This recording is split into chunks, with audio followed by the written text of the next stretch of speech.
अच्छा, सबसे पहले मैं आपसे जानना चाहूँगा कि ये बताइएगा कि कनाडा एक बहुत ज़्यादा कुछ अरसे से एक बात सुनने में आती है और काफ़ी सारे लोग जा भी चुके हैं, इसमें कोई शक नहीं है कि कनाडा पाकिस्तानियों के लिए बहुत आसान इमिग्रेशन प्लान देता है।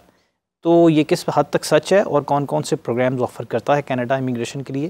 प्लीज़ इस पे गाइड कीजिए। आपने बिल्कुल सही बोला है कि कनाडा को लेके बहुत सारी एम्बिग्विटीज़ भी हैं और उसमें मिथ्स भी हैं और जी। किसी हद तक सच्चाइयाँ भी हैं। ठीक है, तो हम वन बाय वन उन चीज़ों को डिस्कस करते हैं। कनाडा में सबसे पहले हमने अंडरस्टैंड करना है कि किस तरह की पॉलिसीज़ हैं जिनके थ्रू आप अप्लाई कर सकते हैं। सही। जहाँ पे क्वेश्चन आता है पाकिस्तानियों के लिए, मीन्स कि अक्सर आपने देखा होगा टिकटॉक पे वीडियो लगाई हुई होगी, पाकिस्तानियों के लिए कनाडा ने वीज़े खोल दिए या वो कर दिया।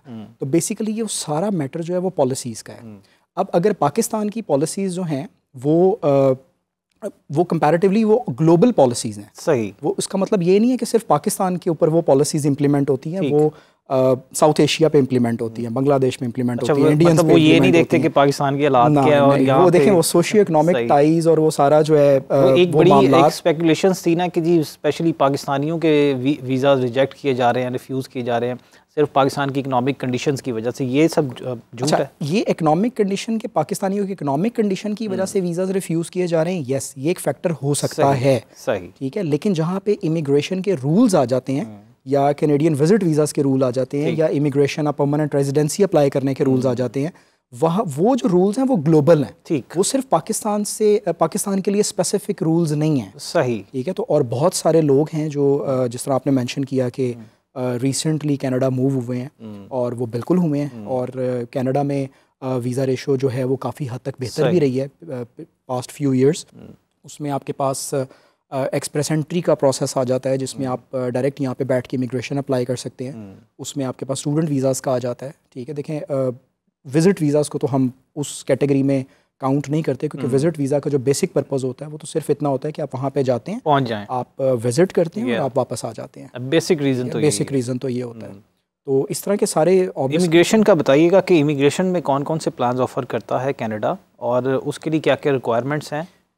इमिग्रेशन को अगर देखा जाए तो इमिग्रेशन भी डिवाइड की गई है सर्टन कैटेगरीज के अंदर।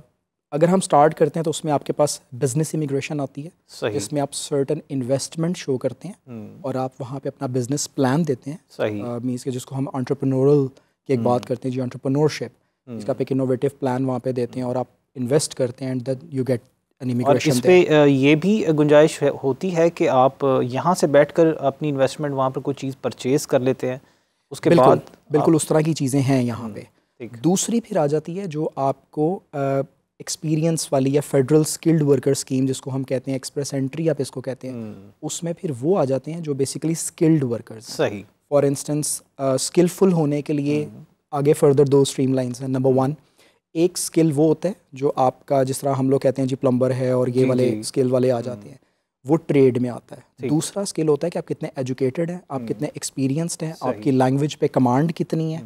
ठीक है, ये वाले सारे फैक्टर्स आपके कंट्रीब्यूट कर रहे होते हैं एक्सप्रेस एंट्री में, जिसको हम फेडरल स्किल्ड वर्कर स्कीम कहते हैं। ठीक। और इसके अलावा आप मतलब ये आपने बताया स्किल्ड के लिए, और ये भी बताइएगा कि जो स्किल्ड प्लान्स हैं उसके अंदर कौन कौन से स्किल्स ऐसे हैं जो सबसे ज़्यादा प्रेफर किए जाते हैं कनाडा की पॉलिसी में?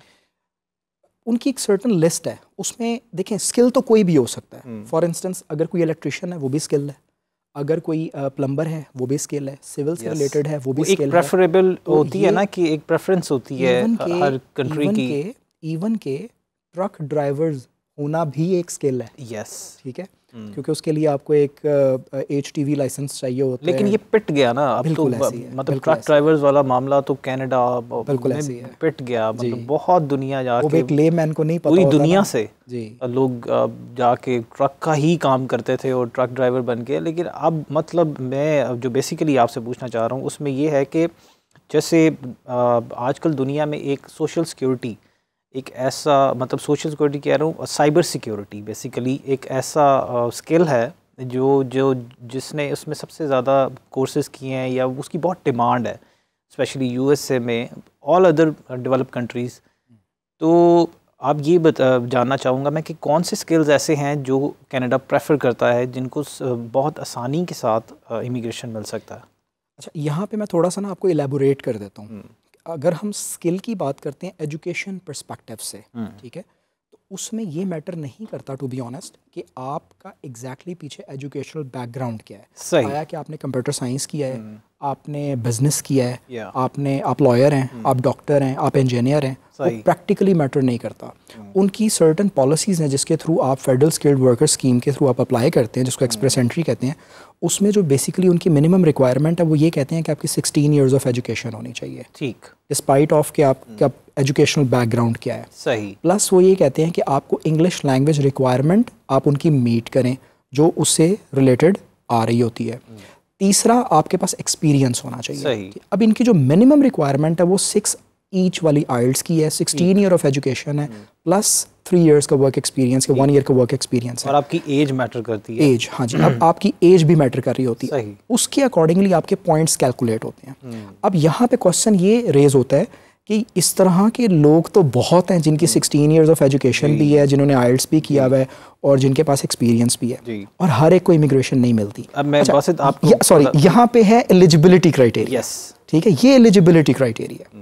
अब अगर आपने उसको अचीव करना है, ठीक है, तो आपके लिए ये ज़रूरी है कि आप एक्सप्रेस एंट्री के अकॉर्डिंगली आप ये आइडेंटिफाई करें कि इस वक्त जो वो पॉइंट्स कैलकुलेट कर रहे हैं और जो ड्रॉ निकलता है वो किन पॉइंट्स पे निकलता है। ठीक है जी, ये इस बात को यहीं से कंटिन्यू करेंगे, लेकिन हमारे साथ एक कॉलर मौजूद है, हम कॉलर ऐड करना चाहेंगे। जी अस्सलाम वालेकुम।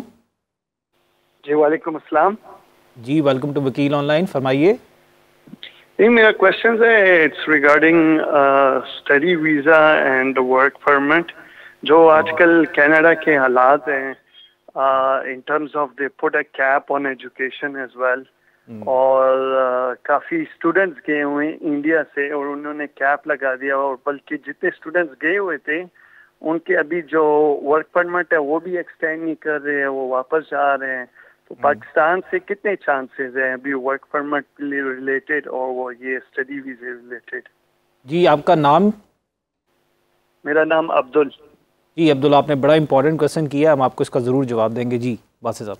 अच्छा अब्दुल साहब, देखें, जब हम स्टडी वीज़ा की बात करते हैं उसमें भी 2 कैटेगरीज आती हैं, ठीक है। एक SDS कैटेगरी है जिसको हम लोग स्टूडेंट डायरेक्ट स्ट्रीम कहते हैं, और एक नॉन SDS कैटेगरी है, ठीक है। अगर एक स्टूडेंट SDS कैटेगरी की रिक्वायरमेंट्स को फिल कर रहा है तो उसके लिए मैंडेटरी ये होता है कि वो स्टूडेंट डायरेक्ट स्ट्रीम के थ्रू ही अप्लाई करे। जो इन्होंने बात की है कि उन्होंने कैप लगा दी है और वो सारे मामलात कर दिए हैं। अच्छा, उसमें एक चीज़ का एडिशन किया उन्होंने, उसमें उन्होंने पैल इंट्रोड्यूस करवाया और टेल इंट्रोड्यूस करवाया।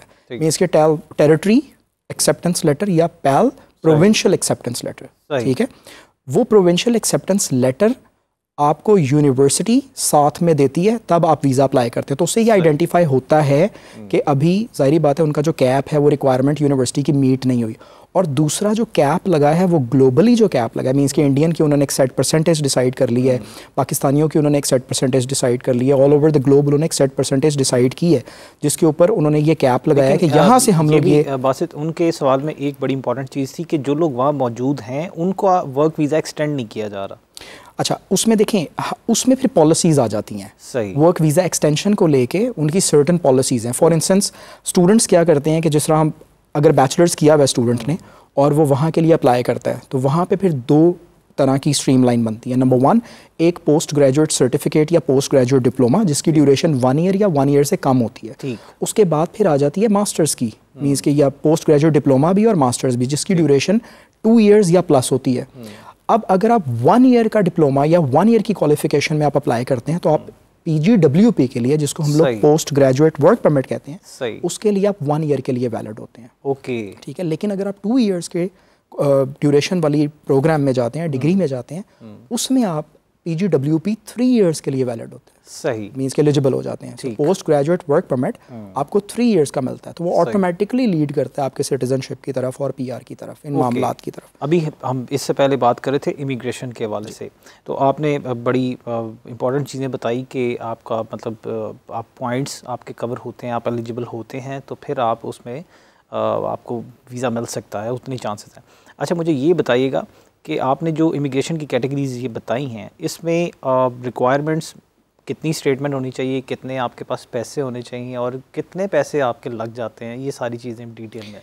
अच्छा, अगर तो हम लोग स्टूडेंट वीज़ा से स्टार्ट करते हैं तो स्टूडेंट वीज़ा में जो SDS पॉलिसी है, जिसको हम लोग स्टूडेंट डायरेक्ट स्ट्रीम कहते हैं, उसके कुछ प्री रिक्विजिट्स हैं। ठीक। उसमें ये है कि आपके पास 1 ईयर की फ़ी आपने यूनिवर्सिटी को या इंस्टीट्यूशन को या कॉलेज को आपने पे करनी है। सही। ये उसकी एक रिक्वायरमेंट है। सो लेट्स सपोज कि अगर वो $15,000 है या $16,000 है या $25,000 है, ठीक, वो आपने पूरे साल की फीस पे करनी है। तो वो अब आप डिपेंडिंग ऑन द यूनिवर्सिटी पूरे एंड द साल प्रोग्राम, की, पूरे साल की, the semester, not the semester. Okay, ठीक है, वो आप कैलकुलेट कर लें। एक साल में कितने सेमेस्टर्स? 2 सेमेस्टर्स की आपने फीस पे करके पे करनी पूरे साल की। सही। ठीक है। दूसरा, वो कहते हैं कि आपके पास GIC अकाउंट होना चाहिए, जिसको कहते हैं गारंटीड इन्वेस्टमेंट चेक। ठीक। उसमें ये होता है कि जब आप अपना एडमिशन अप्लाई करते हैं और यूनिवर्सिटी से आपको COL आ जाता है, मीन्स के confirmation of letter of acceptance आ जाता है, तो उसमें फिर आपको आप GIC अकाउंट खुलवाते हैं वहाँ पे अपना, और उसमें आप $20,635 कैनेडियन डॉलर्स डिपॉजिट करवाते हैं। Okay, yes. उसमें ये बेसिकली कवर करता है आपका पूरे साल का लिविंग एक्सपेंस कनाडा का, जो आपसे आप पहले ले लेते हैं, जाकर आपको मिलते हैं, जो आप वहाँ जाके आपको मिलते हैं। सही। इसका आपका लिविंग एक्सपेंस वहाँ पे जाके आपको मंथली बेसिस पे फिर मिलता है। ओके। इस सिचुएशन में आपको बैंक स्टेटमेंट वगैरह की एक्स्ट्रा से ज़रूरत नहीं होती। वो फिर एक एक्स्ट्रा सपोर्टिंग डॉक्यूमेंट के तौर पे अगर आपने बैंक स्टेटमेंट लगानी है कि जी मेरे पास टिकट के और ना लगाएं, उससे फ़र्क नहीं पड़ता। तीसरी रिक्वायरमेंट है इंग्लिश लैंग्वेज रिक्वायरमेंट, जिसमें आपका IELTS आ जाता है, जिसमें आपका PTE आ जाता है। उसके बाद अब जो इन्होंने कहा है, उन्होंने PAL भी मांगते हैं, प्रोविंशियल अटेस्टेशन लेटर जो एक रिक्वायर होता है। ठीक है, वो ये वाली अगर आप रिक्वायरमेंट्स को मीट कर लेते हैं। ये जो रिक्वायरमेंट उनकी जो पैसे पहले जमा करवाने वाली है, स्पेशली जो आपके एक्सपेंसेस के $20,000 आपने जो $600 ये आपने जो उधर जमा करवाने, ये कुछ इजाफी है अदर कंट्रीज़ के कंपेयर, मतलब जैसे ऑस्ट्रेलिया ये डिमांड नहीं करता। बिल्कुल ऐसी है। और last year it was only 10,000। Okay, इन्होंने अब डबल कर दिया इकोनॉमिक कंडीशंस की वजह से। एग्जैक्टली। ओके,